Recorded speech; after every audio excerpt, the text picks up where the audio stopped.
and how we form solutions.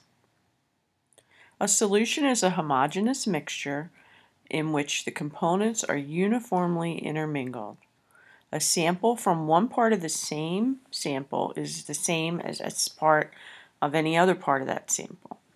The atmosphere that surrounds us is in a gaseous solution containing oxygen, nitrogen, and other gases randomly dispersed. A solution can be a gas, a liquid, or a solid.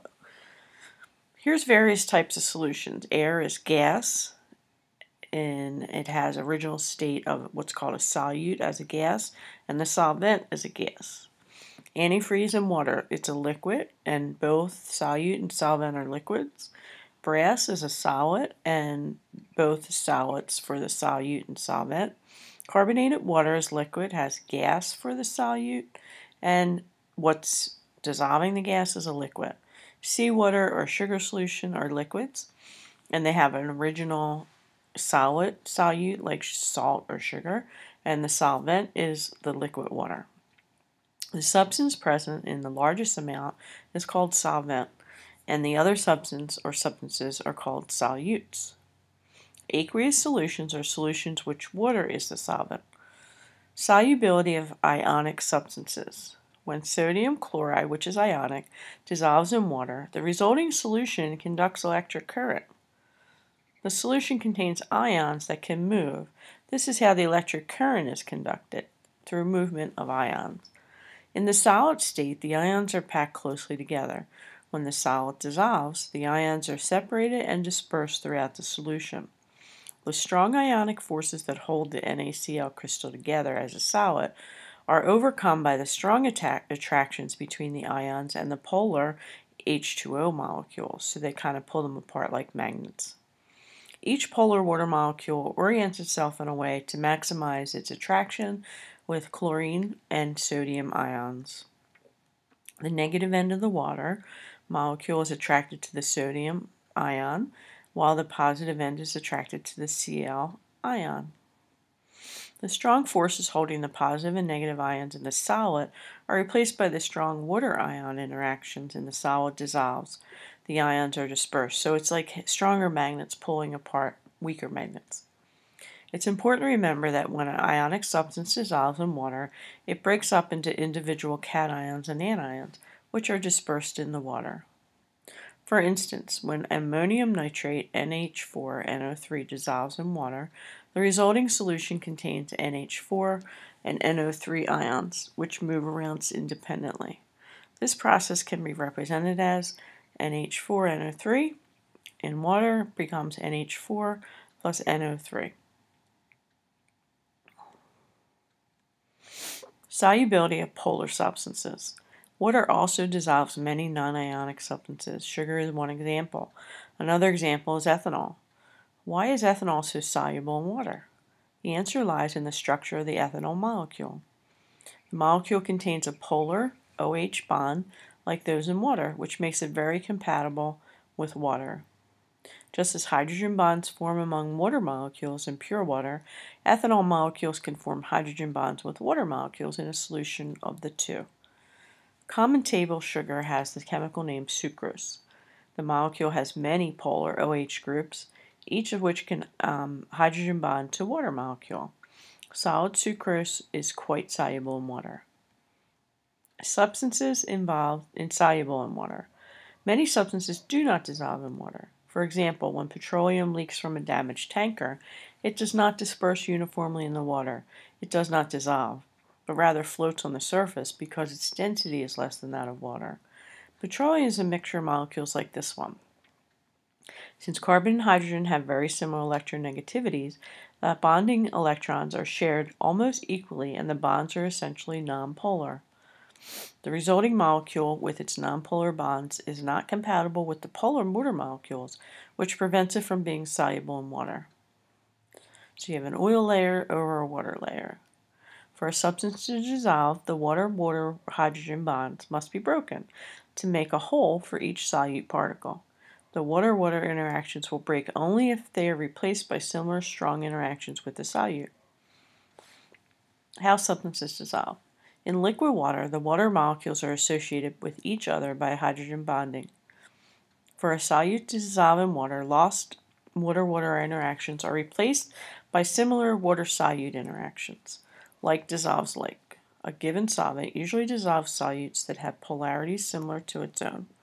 Water dissolves most popular solutes because the solute-solvent interactions formed in the solution are similar to water-water interactions present in the pure solvent. Likewise, nonpolar solvents dissolve nonpolar solvents.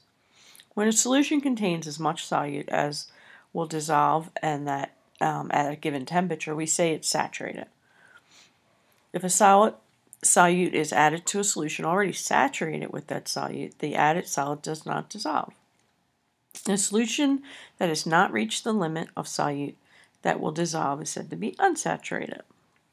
When more solute is added to an unsaturated solution, it does dissolve. Sometimes when a solid is dissolved to the saturation limit at an elevated temperature and then allowed to cool, all the solid may remain dissolved. The type of solution is called supersaturated. It contains more dissolved solid than a saturated solution will hold at that temperature. The difference is at a higher temperature. Supersaturated solution is very unstable. Adding a crystal to the solid will cause immediate precipitation of solid until the solution reaches saturation point. Although a chemical compound always has the same composition, a solution is a mixture and the amounts of substances present can vary in different solutions. For example, strong coffee has more coffee dissolved in a given amount of water than weak coffee. We must specify the amounts of solvent and solute. We sometimes use the qualitative terms concentrated and dilute to describe a solution. A relatively large amount of solute is dissolved in a concentrated solution. Strong coffee is concentrated. So we have a picture of diluted versus concentrated. A relatively small amount of solute is dissolved in a dilute solution. Weak coffee is diluted. The concentration of a solution is measured of the amount of solute dissolved in a given volume of solution. Which solution is more concentrated? The volume of each of the solution is the same. The amount of solute in A is less than the amount of solute in B. Solution B is more concentrated than solution A. When comparing the concentration of two solutions, you have to consider both the amount of solute and the volume of the solution.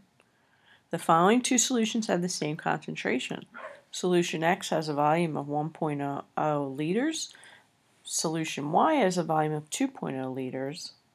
Although the same volume of solution Y is twice the volume of X, the amount of solute in solution Y is twice as much as that in solution.